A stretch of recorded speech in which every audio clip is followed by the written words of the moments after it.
The year is 1992, Friday night, 7 p.m. A teenager pushes through the glass doors of the local mall. The air hits differently here, climate-controlled, perfumed with cinnamon rolls and new clothes and possibility. Music echoes from the Sam Goody. The food court hums with 100 conversations. Groups of kids orbit the fountain like planets around a sun. This isn't just shopping. This is the center of the universe. For nearly 4 decades, the American shopping mall represented something more than commerce. It was the third place between home and work, where culture happened, where teenagers found identity, where families spent weekends, where community took physical form. At its peak in the 1980s and 1990s, there were over 1,500 enclosed shopping malls across America. By 1990, malls accounted for over 30% of all retail sales. They employed millions. They defined the landscape of suburban America. The mall wasn't just architecture, it was destiny. But that destiny had an expiration date, and nobody saw it coming. This is the story of how the most dominant retail format in American history collapsed in less than 2 decades, how the temples of 90s culture became graveyards, how the center could not hold. This is the story of the death of the mall. To understand the collapse, you first need to understand the design. Shopping malls weren't accidents. They were precision instruments, engineered to manipulate human behavior. The architect who perfected this manipulation was Victor Gruen, an Austrian immigrant who opened the first fully enclosed, climate-controlled shopping mall in 1956. Southdale Center in Edina, Minnesota, wasn't just a collection of stores under one roof. It was a machine for generating desire. Gruen understood something fundamental about human psychology. People don't just want products. They want experiences. They want community. They want to escape the mundane reality of their daily lives. So he built escape pods. The mall had no windows. This was intentional. No clocks on the walls. Also intentional. No connection to the outside world whatsoever.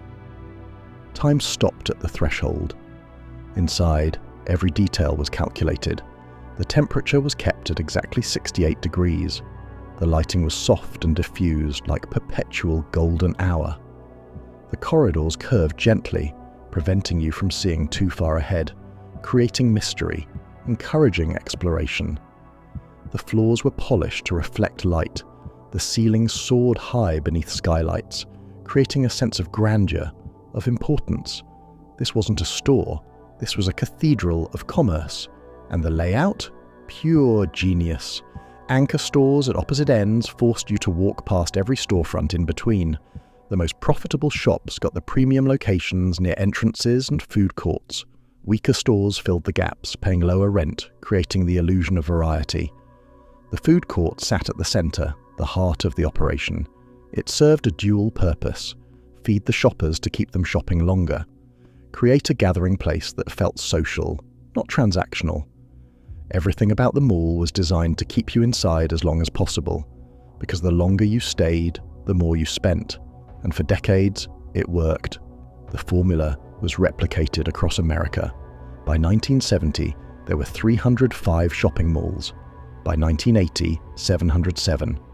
By 1990, 965 malls dotted the American landscape. The mall became the defining architectural feature of the suburbs. They were so ubiquitous, so successful, that developers stopped asking whether to build them. They only asked where. The economics of the shopping mall were beautiful in their simplicity and brutal in their execution. Here's how the machine worked. A developer would identify a suburban area with the right demographics: growing population, rising incomes, families with disposable income and cars. They'd acquire the land, usually cheap farmland or undeveloped plots on the edge of town. Then they'd approach the anchor stores, the big department stores, Macy's, JCPenney, Sears, Nordstrom. These anchors were the foundation of the entire operation. The developer would offer them sweetheart deals, dirt cheap rent, sometimes as low as $2 per square foot annually, long-term leases, often 30 years or more. Sometimes the anchors even owned their own buildings outright. Why would a developer give away the store? Because anchor stores weren't there to make money for the mall owner. They were bait. The anchors drew customers. thousands of them every day, and those customers had to walk past dozens of smaller stores to get to the anchor. That's where the real money lived. The small retailers, the specialty shops, the boutiques paid premium rent. Sometimes $50, $60, even $100 per square foot annually.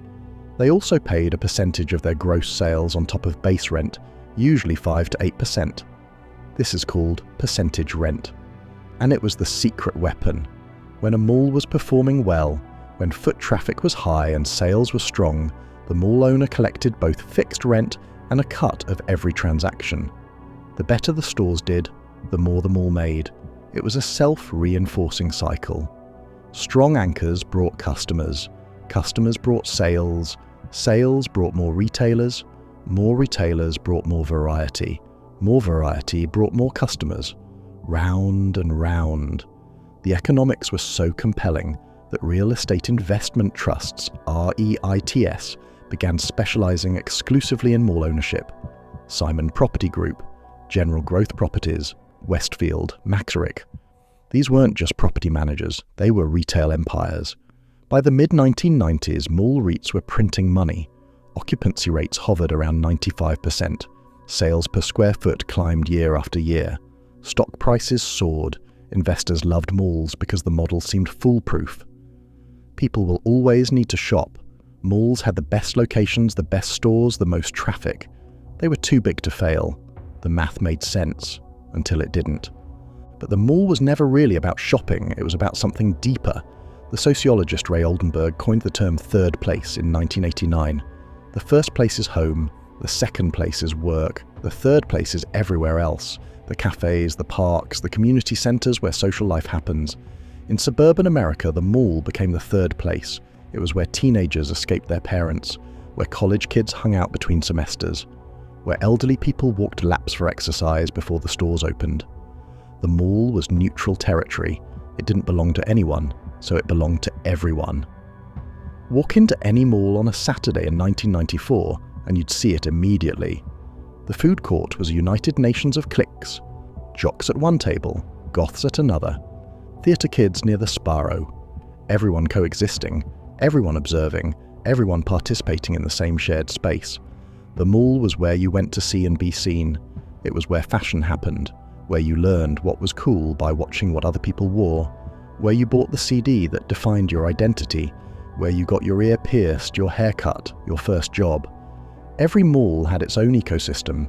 The stores that mattered changed by location, but the structure was universal. You'd start at the music store, flipping through CDs even though you'd probably buy nothing. Then the bookstore, maybe grab a coffee. Hit the department store to try on clothes you couldn't afford. Loop through the arcade if your mall had one. End at the food court. The route was ritualistic, almost religious. For teenagers especially, the mall represented freedom. It was the first place you could go without your parents. The first place you had agency, money in your pocket, choices to make. The mall was where you learned to be a consumer.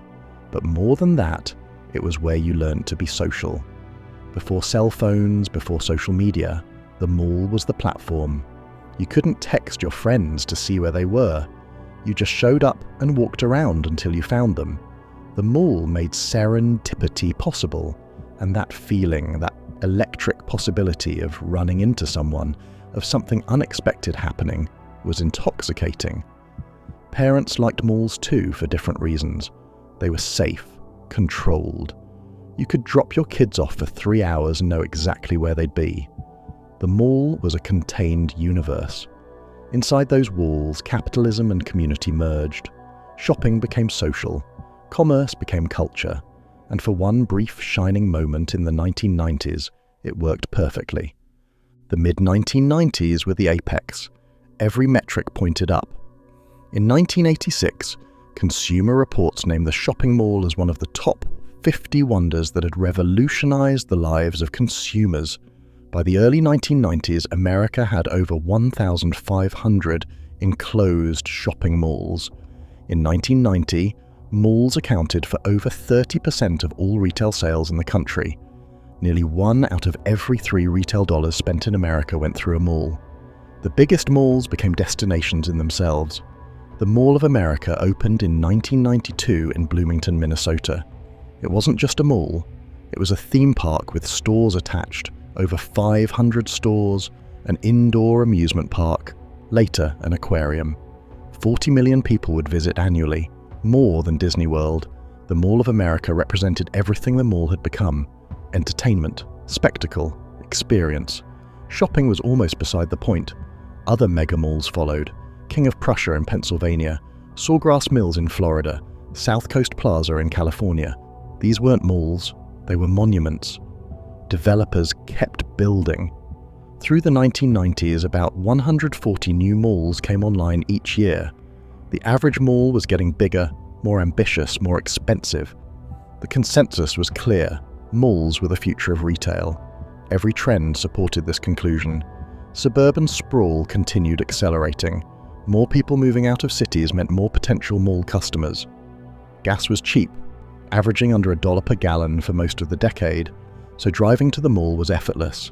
Consumer spending was exploding. The economy was booming. The dot-com bubble was inflating. Everyone felt rich. And crucially, there was no alternative. If you wanted to buy clothes, you went to the mall. If you wanted music, you went to the mall.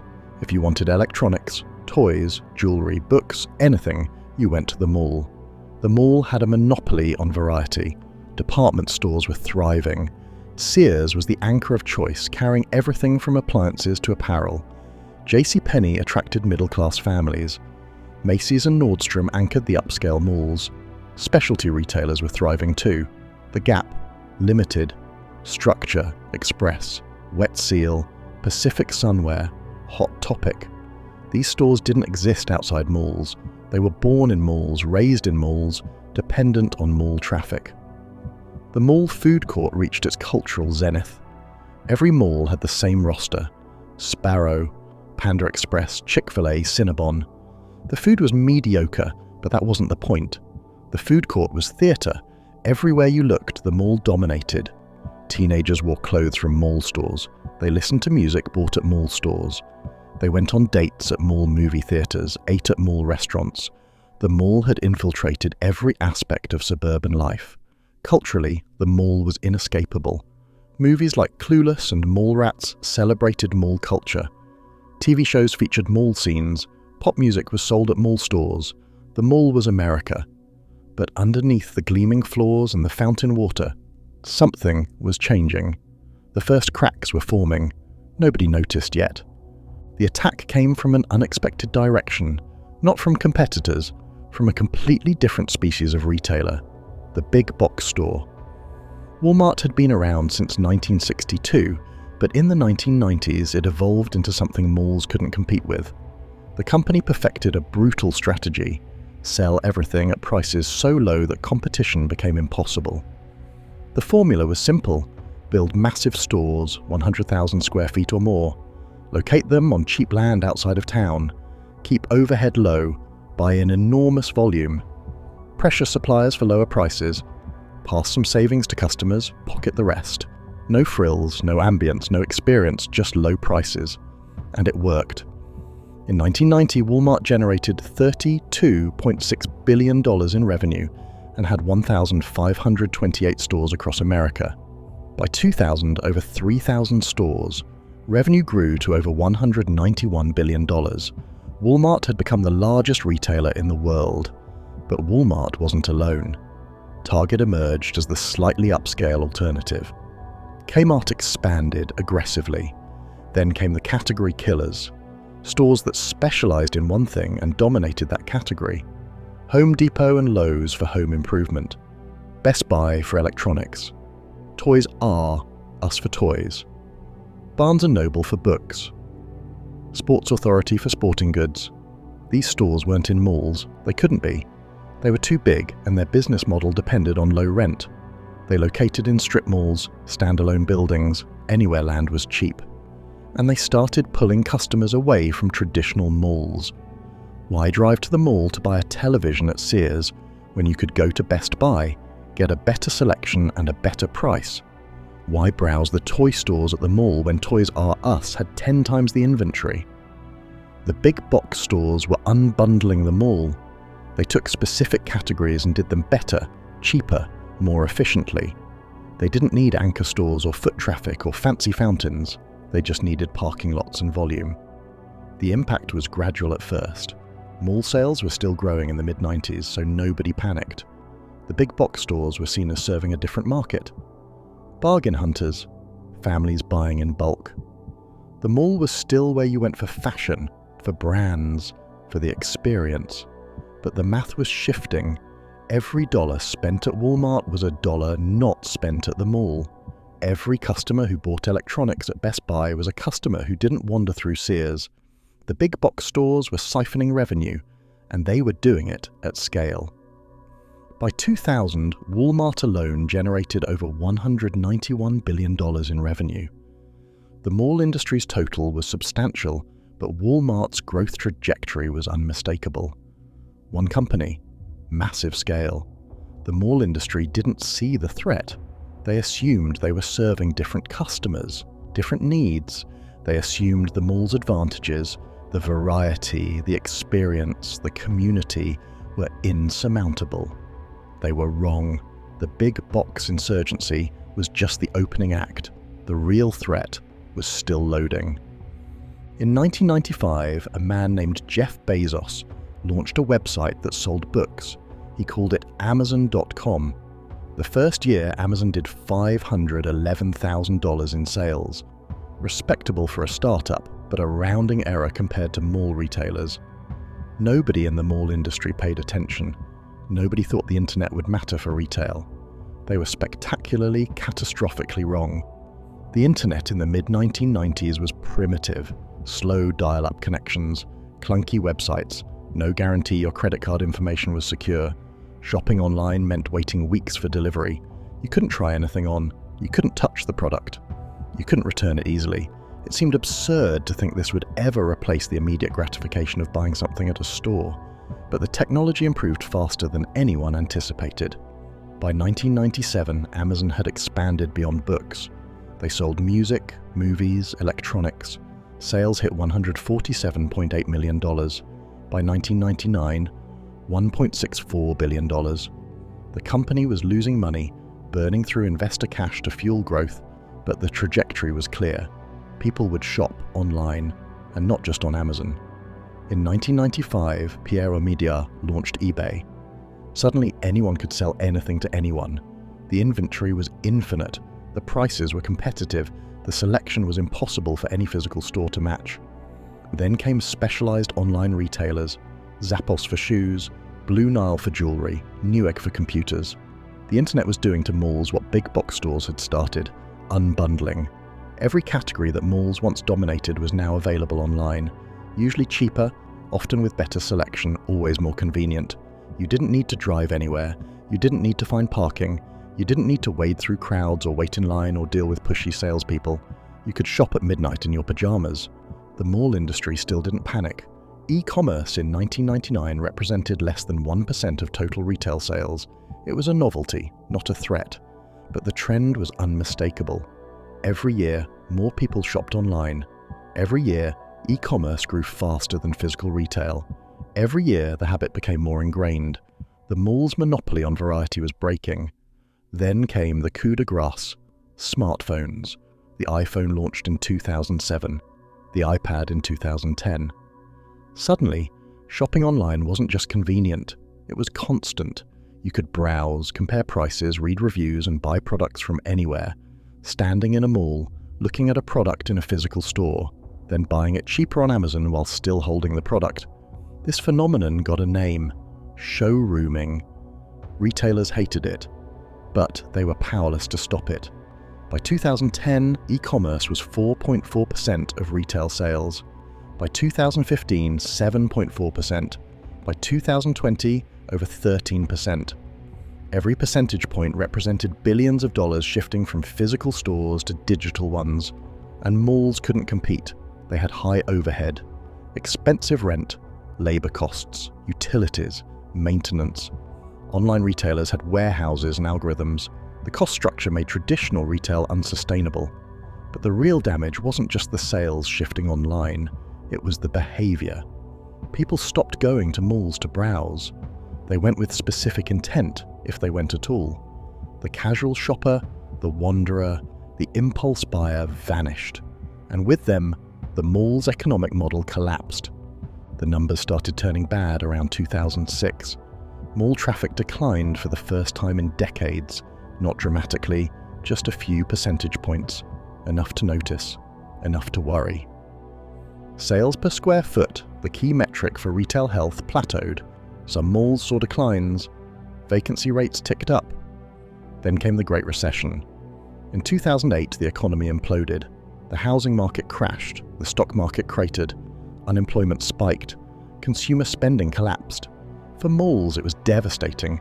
Sales dropped 10, 15, sometimes 20%. Stores that were barely profitable went bankrupt. Chains that seemed invincible shuttered hundreds of locations. Between 2010 and 2013, mall visits during the holiday season, the busiest shopping time of the year, dropped by 50%. Circuit City liquidated.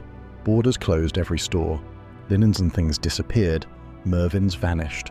The mall ecosystem started to fracture. When a store closed, it left a gap, an empty storefront, dead space. Mall operators scrambled to fill vacancies, but the tenant pool was shrinking. Fewer retailers wanted mall locations. The rent was too high. The foot traffic wasn't there anymore. Malls started offering concessions, lower rent, shorter leases, percentage-only deals with no base rent. It didn't matter. The spiral had started, and spirals only go one direction. Here's how it worked. Lower foot traffic meant lower sales for existing stores. Lower sales meant more stores struggled financially. More struggling stores meant more closures. More closures meant more empty space. More empty space made the mall less attractive. A less attractive mall drew fewer customers. Fewer customers meant lower foot traffic. Round and round, down and down. The recession ended in 2009, but the mall industry never recovered. Traffic continued declining year after year. Not catastrophically, just steadily. 3% one year, 5% the next. Each decline was manageable in isolation, but compounded over a decade, they were fatal. Reports indicate that from 2018 to 2021, foot traffic to America's shopping malls decreased by nearly 30%. Nearly a third of customers just stopped coming, and the ones who remained weren't shopping like they used to. Average dwell time, the amount of time people spent in malls, dropped significantly. People came for specific purchases, then left. The mall was no longer a destination, it was an inconvenience. Retailers responded by closing stores. Not just struggling chains, but healthy ones too. They were right-sizing their footprints, closing underperforming locations, focusing on their best stores. In 2017 alone, more than 8,600 retail stores closed, many of them mall-based locations. Malls went from 95% occupancy to 85%, then lower. Each closure made the remaining stores more vulnerable. The food courts emptied, the fountains stopped running, the maintenance deferred. Walking through a struggling mall in 2015 felt post-apocalyptic. Shuttered storefronts covered with paper, fluorescent lights half burned out, echoing corridors with no crowds. The mall had become a ghost of itself, and the worst was yet to come. If there was a single inflection point where the mall's fate was sealed, it was 2015. That was the year Amazon Prime membership hit critical mass, transforming online shopping from occasional to habitual. Prime wasn't just free shipping, it was a lifestyle. Order something today, get it tomorrow. No minimums, no hassle, no leaving your house. Amazon had solved the last remaining advantage physical stores had: immediacy. You didn't need to go to the mall anymore. You could get the same product, often cheaper, delivered to your door in 24 hours. The value proposition of the mall evaporated. In 2015, Amazon's revenue hit $107 billion. That's more than Macy's, JCPenney, Sears, Kohl's, Nordstrom, and Dillard's combined.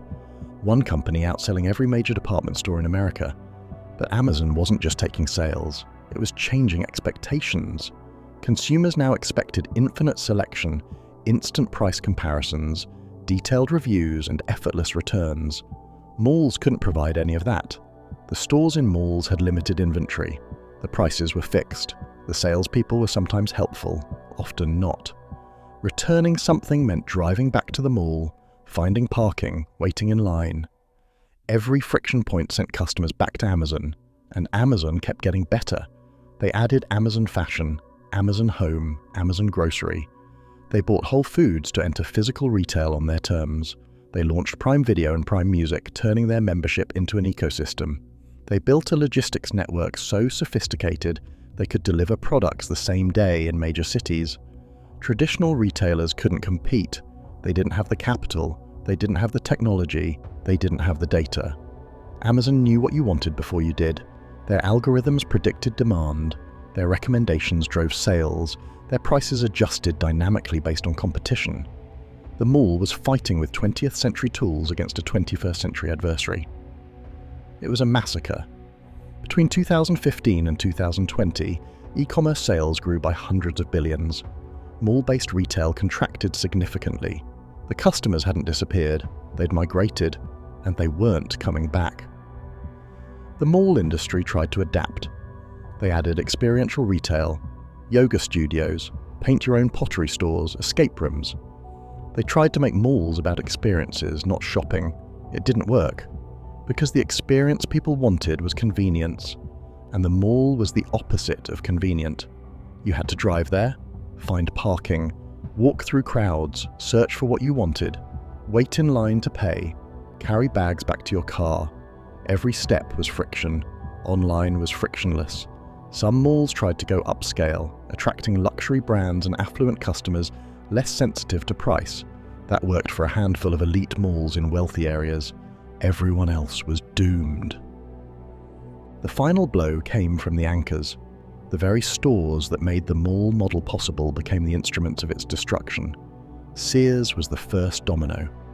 Once the biggest retailer in America, Sears had been declining for decades. They failed to modernize.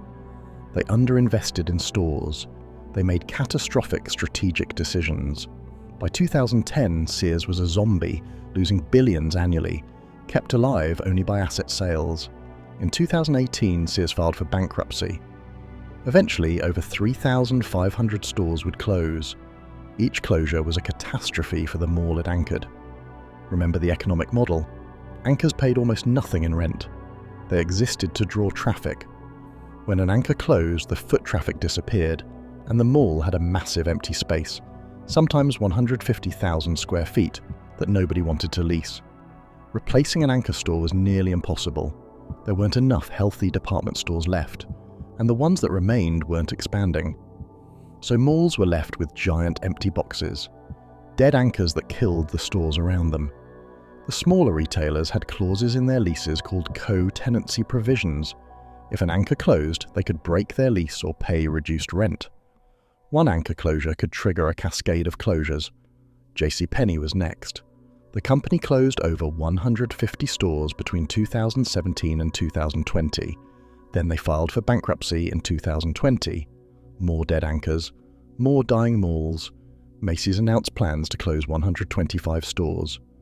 Lord & Taylor liquidated entirely. Bon-Ton went bankrupt, closing all 250 stores.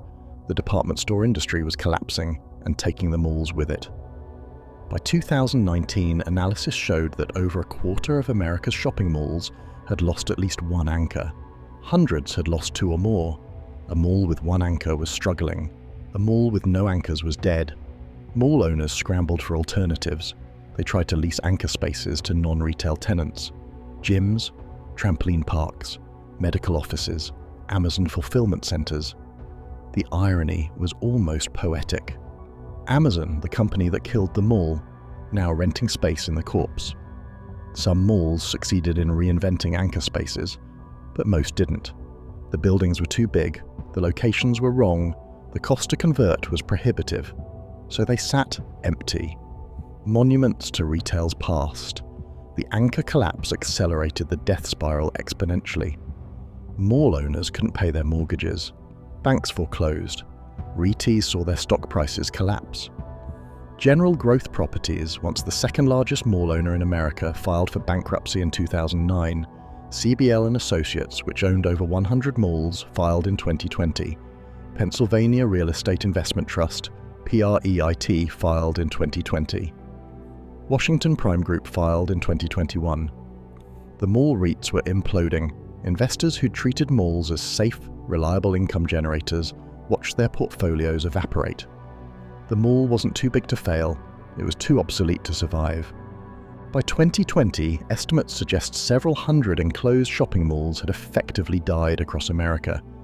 Another significant portion were on life support, barely functioning with occupancy below 50%. They had a name for these places: dead malls. The term captured something visceral. These weren't just closed buildings, they were ruins. Post-apocalyptic spaces that had once hummed with life and commerce. Walking through a dead mall is profoundly unsettling. The architecture is intact, the bones are there, but the soul is gone. Empty storefronts stretch down corridors designed for crowds. Display windows are papered over or boarded up. The food court has no food. The fountain is dry. Sometimes a single store remains open, a GameStop or a jewelry shop, clinging to existence in an otherwise abandoned space. The lights still work, but only some of them. Half the bulbs are burned out, creating patches of shadow. The HVAC runs intermittently. Sometimes it's too hot, sometimes too cold. The floors are dirty. The ceiling tiles stained with water damage. There's an echo. Every footstep, every sound reverberates. You're aware of how large the space is, how much emptiness there is. Dead malls became objects of fascination.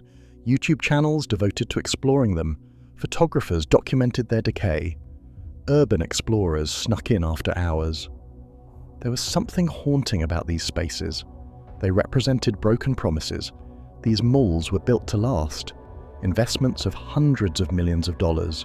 Structures engineered for 50-year lifespans.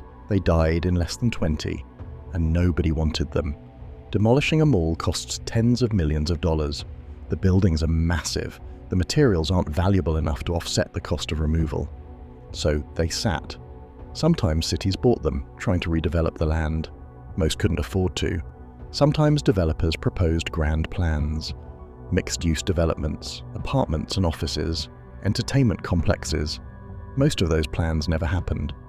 The dead malls lingered, blighting their communities, depressing property values, serving as monuments to failure. Some found second lives, turned into schools or churches or warehouses or call centers, but most just rotted.